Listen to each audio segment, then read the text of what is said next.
Hello students. पिछले classes में हम लोगों ने इंडोप्लाज्मिक रेटिक्यूलम कॉन्सेप्टर्स के बारे में पढ़ा था और लाइसोसोम के बारे में पढ़ा था। आज हमारा नया सेल ऑर्गेनल्स है एक्चुअली माइटोकॉन्ड्रिया, ठीक है ना। ये सिर्फ सेल ऑर्गेनल्स ही नहीं, ये पूरे के पूरे सेल्स का सबसे लार्जेस्ट, सबसे बड़ा सेल ऑर्गेनल्स होता है जी, ठीक है ना। न्यूक्लियस के बाद सबसे मेन अगर कोई सेल ऑर्गेनल्स है पूरे बॉडी का तो वो यही माइटोकॉन्ड्रिया है, ठीक है ना। सबसे पहले माइटोकॉन्ड्रिया को, ठीक है ना, जिसने देखा था, जिसने इसका डिस्कवर करा था, ठीक है ना, उनका नाम कॉलिकर था, ठीक है ना। यहाँ पे लिखा गया है mitochondria were first observed by Kolliker in 1880, ठीक है ना। 1880 में सबसे पहले एक साइंटिस्ट थे जिनका नाम कॉलिकर था, जिन्होंने क्या किया था, सबसे पहले माइटोकॉन्ड्रिया को देखा था, यानी कि इसका खोज किया था, ठीक है ना। माइटोकॉन्ड्रिया साइटोप्लाज्म में, ठीक है ना, double membrane bounded cell organelles होता है, ठीक है ना। इसका जो आउटर मोस्ट लेयर होता है, यानी कि बाहरी जो लेयर होता है, वो जितना ही स्मूथ होता है, ठीक है ना, उसके ठीक अपोजिट इसका जो इनर मेम्ब्रेन होता है वो क्या होता है, इसके इनर पोर्शन में, यानी कि इसका जो खुद का लिक्विड होता है, जो कि जितने भी सेल ऑर्गेनल्स हैं उनके अंदर भी क्या होता है, फ्लूइड होता है, ठीक है ना, जिससे वो फुलफिल रहते हैं। तो माइटोकॉन्ड्रिया के अंदर जो फ्लूइड होता है उसको मैट्रिक्स कहा जाता है। तो जो आउटर मेम्ब्रेन होता है वो साइटोप्लाज्म से क्या होता है, स्मूथली कांटेक्ट में होता है, जबकि इनर मेम्ब्रेन जो होता है वो फिंगर लाइक अंदर की ओर मैट्रिक्स में क्या होता है, धंसा होता है, ठीक है ना। और ये फिंगर लाइक जो प्रोजेक्शंस होते हैं इन्हीं को क्रिस्टी कहा जाता है। सही मायने में यही क्रिस्टी सेलुलर रिस्पिरेशन के प्रोसेस को परफॉर्म कराता है, ठीक है ना। इन्हीं क्रिस्टी पे क्या होते हैं, छोटे छोटे ऑक्सीजोम्स होते हैं, एक बॉल लाइक स्ट्रक्चर होता है जहाँ पे क्या होता है, सेलुलर रिस्पिरेशन होता है, ठीक है। दिया गया है कि some space between the inner membrane in is called क्या, इनर मेम्ब्रेनियस स्पेस। दोनों मेम्ब्रेन के बीच का जो स्पेस होता है, ठीक है ना, इसको इनर मेम्ब्रेनियन स्पेस कहा जाता है, ठीक है ना, या फिर माइटोकॉन्ड्रियल कैविटी के नाम से भी इसको जाना जाता है, ठीक है ना। और इनके बीच में, इन स्पेसिस के बीच में भी क्या होता है, लिक्विड भरा रहता है, जिसको माइटोकॉन्ड्रियल फ्लूइड के नाम से जाना जाता है, ठीक है ना। अब बात करते हैं कि आखिर इस माइटोकॉन्ड्रिया का फंक्शन क्या है, ठीक है ना। तो इसके फंक्शंस पे आते हैं। सबसे पहला इसका फंक्शन होता है एनर्जी को जनरेट करना, ठीक है ना, सेल्स के वेरियस एक्टिविटीज़ के लिए, ठीक है ना। इसलिए इसको क्या कहा जाता है, पावर हाउस ऑफ सेल के नाम से भी जाना जाता है, ठीक है ना। इसलिए इसको सेल्स के पावर हाउस ऑफ सेल्स के नाम से भी जाना जाता है, ठीक है ना। दे रिलीजेज, लिखा गया है they releases energy require by the cell in the form of ATP. ये क्या करता है, एटीपी के फॉर्म में एनर्जी को रिलीज़ करता है, ठीक है। दूसरा इसका जो मेन फंक्शन है वो है कि whenever the cell requires energy, ATP molecules break down it generate energy to be must use to metabolic activities of the body. जैसे ही एनर्जी का रिक्वायर पड़ता है सेल्स को, ये तत्काल ही एटीपी के फॉर्म में क्या हो जाता है, ब्रेक डाउन हो जाता है, ठीक है ना, और तत्काल ही एनर्जी प्रोवाइड कराता है, जिसकी वजह से जो भी सेल्स के मेटाबॉलिक प्रोसेसेस हैं वो परफॉर्म हो सके, ठीक है ना। इसके बाद जब हम लोग बात करते हैं, ठीक है ना, इसकी तीसरी एक्टिविटी के हैं, तीसरा मेन फंक्शन के लिए, तो हमारा जो माइटोकॉन्ड्रिया होता है, ठीक है ना, ये बहुत ही अद्भुत सेल ऑर्गेनल्स है, ठीक है ना। सबसे अमेजिंग सेल ऑर्गेनल्स होता है पूरे सेल्स में। न्यूक्लियस के बाद इकलौता है ऐसा सेल है, ये सेल ऑर्गेनल्स है जिसका खुद का डीएनए और राइबोसोम होता है, ठीक है ना। दैट मीन्स माइटोकॉन्ड्रिया खुद ही के बॉडी में खुद के लिए स्पेशल प्रोटीन को क्या कर सकता है, राइबोसोम के जरिए सिंथेसाइज कर सकता है। और डीएनए क्या होता है जी, तो डीएनए को क्या कहा जाता है, जेनेटिक मटेरियल भी कहा जाता है। तो दैट मीन्स न्यूक्लियस के बाद, ठीक है ना, पूरे सेल्स में न्यूक्लियस और डीएनए, न्यूक्लियस और माइटोकॉन्ड्रिया दो ऐसे सेल ऑर्गेनल्स होते हैं जो क्या होता है, इनका खुद का डीएनए और राइबोसोम होता है। ये हमेशा आप लोग याद रखिएगा, ठीक है ना। तो ये इसका सबसे मेन तीसरा फंक्शन होता है, ठीक है। अब बात करते हैं इसके चौथे फंक्शन के बारे में, ठीक है ना। तो वो ये है कि they provide immediate for the synthesis of various chemicals like fatty acid, steroid, amino acids etcetera.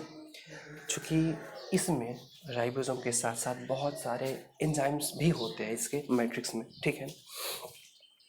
तो यहाँ पे क्या होता है, जैसे ही सेल्स को कभी भी इमीडिएट इन सब की ज़रूरत पड़ती है, जैसे फैटी एसिड हो गया, एमिनो एसिड हो गया, ठीक है ना, स्टेरॉइड्स हो गया, तो ये तत्काल ही माइटोकॉन्ड्रिया क्या कर देता है, तत्काल ही बना के सेल्स को प्रोवाइड करा देता है, ठीक है ना। तो ये कुछ खास क्या है, फंक्शन है जो माइटोकॉन्ड्रिया परफॉर्म करता है पूरे के पूरे सेल में। अब हम लोग प्लास्टिड के बारे में पढ़ते हैं, ठीक है ना, कि प्लास्टिड क्या होता है, ठीक है।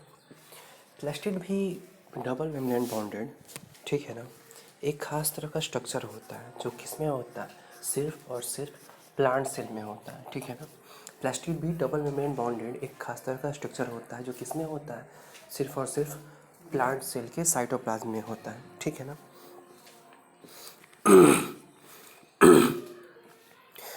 लिखा गया है plastid are similar to mitochondria in external structure, ठीक है। माइटोकॉन्ड्रिया की तरह ही प्लास्टिड भी क्या होता है, एक्सटर्नल स्ट्रक्चर में सेम होता है, ठीक है ना। एक और चीज़, माइटोकॉन्ड्रिया की ही तरह ये भी क्या करता है, इसका खुद का डीएनए और क्या होता है, राइबोसोम होता है, यानी कि न्यूक्लियस के अलावा पूरे सेल्स में पहला, ठीक है ना, माइटोकॉन्ड्रिया और दूसरा प्लास्टिड, ये दो ऐसे सेल ऑर्गेनल्स हैं जिनका खुद का डीएनए और राइबोसोम होता है। दैट मीन्स प्लास्टिड भी क्या करता है, खुद का प्रोटीन, ठीक है ना, सिंथेसाइज करता है, ठीक है। चलिए अब बात करते हैं कि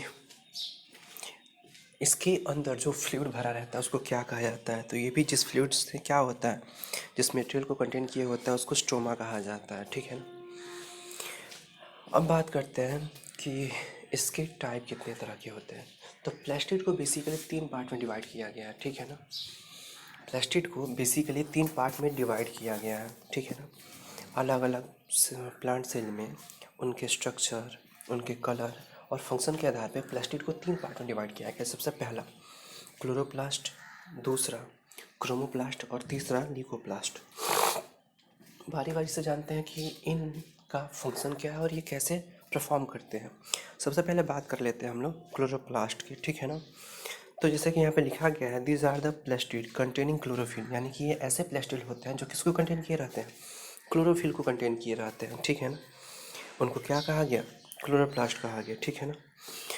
इन्हीं के वजह से पौधों में ग्रीन कलर क्या होता है, दिखाई देता है। यानी कि ऐसा बोला जा सकता है कि प्लांट्स का वो सारा पार्ट जिसमें क्या हो, जो ग्रीन कलर का होता है वो क्या होगा, यानी कि उन सभी पार्ट्स में क्लोरोप्लास्ट होगा ही होगा, ठीक है ना। पर मुख्यतः मेनली ये प्लांट्स के पत्तियों में, लीव्स में और जो भी नए तने होते हैं, ठीक है ना, नया जो स्टेम होता है उसी में क्या होता है, सामान्यतः ये पाया जाता है, ठीक है ना। और इन्हीं के वजह से जो भी प्लांट्स की जो लीव्स होती हैं, जो स्टेम होता है उसको क्या होता है, ग्रीन कलर मिलता है, ठीक है ना। इसमें जो कलर ग्रीन मिलता है, जो कलर ग्रीन दिखाई देता है, ये सिर्फ और सिर्फ क्लोरोप्लास्ट में जो पिगमेंट होता है, क्लोरोफिल, उसी की वजह से दिखाई देता है, ठीक है। पर देख, हर एक प्लांट सेल में, ठीक है ना, 1 से 80 की संख्या में, ठीक है ना, यानी कि 1 से लेकर 80 तक, ठीक है ना, ये संख्या होता है क्लोरोप्लास्ट का हर एक सेल में, ठीक है ना। एक सिंगल सेल में कितने होंगे नंबर ऑफ क्लोरोप्लास्ट, तो 80 होंगे, ठीक है ना। अब बात करते हैं कि इन क्लोरोप्लास्ट का सबसे मेन फंक्शन होता है क्या, वो ये कि वो क्या करते हैं, फोटोसिंथेसिस प्रोसेस को परफॉर्म करते हैं। पूरे सेल में यही प्लास्टिड ऐसा होता है, क्लोरोप्लास्ट ही एक ऐसा प्लास्टिड है जो क्या करता है, फोटोसिंथेसिस के प्रोसेस को परफॉर्म कराता है, ठीक है ना। बस ये रहा हमारा क्लोरोप्लास्ट। यहाँ पे क्लोरोप्लास्ट और उसका फंक्शन, यहाँ पे इसके स्ट्रक्चर को थोड़ा सा समझ लेते हैं कि गौर कीजिए कि यहाँ पे भी क्या है, डबल मेम्ब्रेन है, एक इनर मेम्ब्रेन, दूसरा आउटर मेम्ब्रेन, ठीक है ना, माइटोकॉन्ड्रिया की तरह। तो बाहर से तो ये बिल्कुल सिमिलर है, पर इनर पोर्शन में इसके थोड़ा सा फंक्शन को हम लोग देखते हैं। यहाँ पे गौर से देखो तो इसके अंदर में लिक्विड भरा हुआ है बहुत सारा, जिसमें आपका अलग अलग इसके पार्ट्स हैं, ठीक है ना। तो ये पूरा का पूरा लिक्विड से, जिस लिक्विड से फुलफिल है उसको स्ट्रोमा बोला गया, ठीक है ना। अब यहाँ पे देखते हैं कि बहुत पतला पतला चपटा, ठीक है ना, फ्लैटेंड, ठीक है, एक के बाद एक क्या है, मेम्ब्रेन्स सजे हुए हैं, ठीक है ना। इनको ग्रेनुल बोला जाता है, ठीक है ना। इनको क्या बोला जाता है, ग्रेनुल बोला जाता है, ठीक है ना, या फिर थैलेकोइड्स बोला जा सकता है, ठीक है ना। और चूँकि एक अगर रहता थैलेकोइड मतलब एक चपटा एक फ्लैटेंड अगर स्ट्रक्चर हमको दिखाई देता तो बोलते हैं इसको थैलेकोइड। पर यहाँ पे क्या है, बहुत सारे थैलेकोइड एक के बाद एक सजे हुए हैं, इसलिए इसको क्या बोला गया, ग्रैनम बोला गया, ठीक है ना। यानी कि थैलेकोइड्स के समूह को ग्रैनम बोला जाता है, ठीक है। तो थैलेकोइड्स जो इनका जो ग्रुप होता है वो सब में 20 से 25 का होता है। यही 20 से 25 थैलेकोइड आपस में कंबाइन होके, ठीक है ना, ग्रैना का फॉर्मेशन करते हैं। यानी कि ग्रुप ऑफ थैलेकोइड्स इज कॉल्ड क्या, ग्रैना, या फिर group of granum is called क्या, ग्रैना, ठीक है ना। हर एक प्लास्टिड में 40 से 100 के बीच में ये क्या होता है, ग्रैना होते हैं, ठीक है ना। हर एक प्लास्टिड में 40 से 100 के बीच में क्या होते हैं, ये ग्रैना होते हैं, ठीक है ना। हम बात करते हैं, गौर से देखिए यहाँ पे कि जितने भी ग्रैना होते हैं ये एक दूसरे से पतले से ट्यूब लाइक स्ट्रक्चर से जुड़े हुए हैं ना जी। इसी को स्ट्रोमा लैमेली कहा जाता है, ठीक है ना। ये देखो तो यहाँ पे हम लोग देख सकते हैं कि ये छोटे छोटे किससे जुड़े हुए हैं, ये लैमेला से जुड़े हुए हैं। इसी छोटे छोटे लैमेला को क्या कहा गया, आपका स्टोमला लैमली कहा गया, ठीक है। लैमली का मतलब मतलब एक रास्ता देने वाला एक झिल्ली, ठीक है ना, एक ट्यूब, ठीक है ना। चूँकि स्ट्रोमा में ये लैमेला बना हुआ है इसलिए इसको स्ट्रोमा लैमली कहा गया, ठीक है। इसके अलावा इसी स्ट्रोमा में बहुत सारे छोटे छोटे फाइब्रस पार्टिकल्स भी होते हैं, ठीक है ना, जिसको डीएनए, राइबोसोम, ठीक है ना, और क्या बोला जाता है, एंजाइम्स के, ठीक है ना। एंजाइम्स से फुलफिल होता है ये पूरा का पूरा आपका क्या, क्लोरोप्लास्ट। इसमें देख सकते हैं स्टार्च ग्रेन भी है छोटा सा, यहाँ पे राइबोसोम्स भी दिखाई दे रहे हैं, ठीक है ना। लैमली तो समझ में आया, सर्कुलर डीएनए भी दिखाई दे रहा है, ठीक है ना। ये सारा का सारा क्या है, क्लोरोप्लास्ट के इनर फंक्शंस है, और यहीं क्या करते हैं, सारे के सारे फंक्शंस को परफॉर्म करते हैं, ठीक है ना।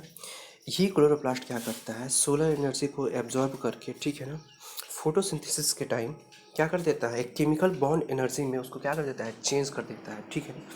जिसमें क्या करता है, जिसके वजह से प्लांट इसी केमिकल बॉन्ड एनर्जी का यूज़ करते हैं खुद के बॉडी के अलग अलग फंक्शंस को परफॉर्म करने के लिए, ठीक है ना। इसके अलावा क्लोरोप्लास्ट जो होता है ये अपना खुद का प्रोटीन सिंथेसाइज कर सकता है, ऑफ कोर्स नॉट खुद का राइबोसोम है तो प्रोटीन तो सिंथेसाइज करेगा ही करेगा। इसी की वजह से ये क्या कर देता है, इसका ये जो स्ट्रक्चर है प्लास्टिड का, ये क्या हो जाता है, लिविंग स्ट्रक्चर हो जाता है पूरे सेल ऑर्गेनल्स में, ठीक है ना। अब बात करते हैं इसके दूसरे पार्ट्स ल्यूकोप्लास्ट के बारे में, ठीक है। तो ल्यूकोप्लास्ट जो होता है ये क्या होता है, कलरलेस यानी कि वाइट होता है, ठीक है ना। इसमें कोई कलर नहीं होता है, ऐसा प्लास्टिक होता है जिसका खुद का कोई कलर नहीं होता है, ठीक है ना। They can change into other type of plastic, पर समय के साथ जैसे जैसे प्लांट्स में बदलाव होता है, जैसे जैसे प्लांट्स को जिस चीज़ की ज़रूरत पड़ेगी उस प्लास्टिड में ये क्या हो जाता है, कन्वर्ट हो जाता है, ठीक है ना। इसका फंक्शन क्या है, तो इसका फंक्शन होता है स्टोरेज ऑफ मटेरियल। जो भी मटेरियल्स होता है जैसे स्टार्च हो गया, ऑयल हो गया, प्रोटीन हो गया, ठीक है ना, इन सबको क्या करता है, ये स्टोरेज करने का काम करता है। और बेसिकली ल्यूकोप्लास्ट्स प्लांट्स के रूट में, ठीक है ना, पुराने स्टेम्स में, बार्क जिसको बोला जाता है, इन सब में क्या होता है, ये पाया जाता है, क्योंकि इसका कोई कलर नहीं होता, ये कलरलेस होता है, ठीक है ना। तो इसका बस इतना ही काम है। तीसरा जो हमारा है उसको क्या बोला गया, क्रोमोप्लास्ट बोला गया, ठीक है ना। तीसरा जो है उसको क्या बोला गया, क्रोमोप्लास्ट बोला गया, ठीक है ना। क्रोमोप्लास्ट क्या होता है, तो क्रोमोप्लास्ट जो है, these are the coloured plastid except green.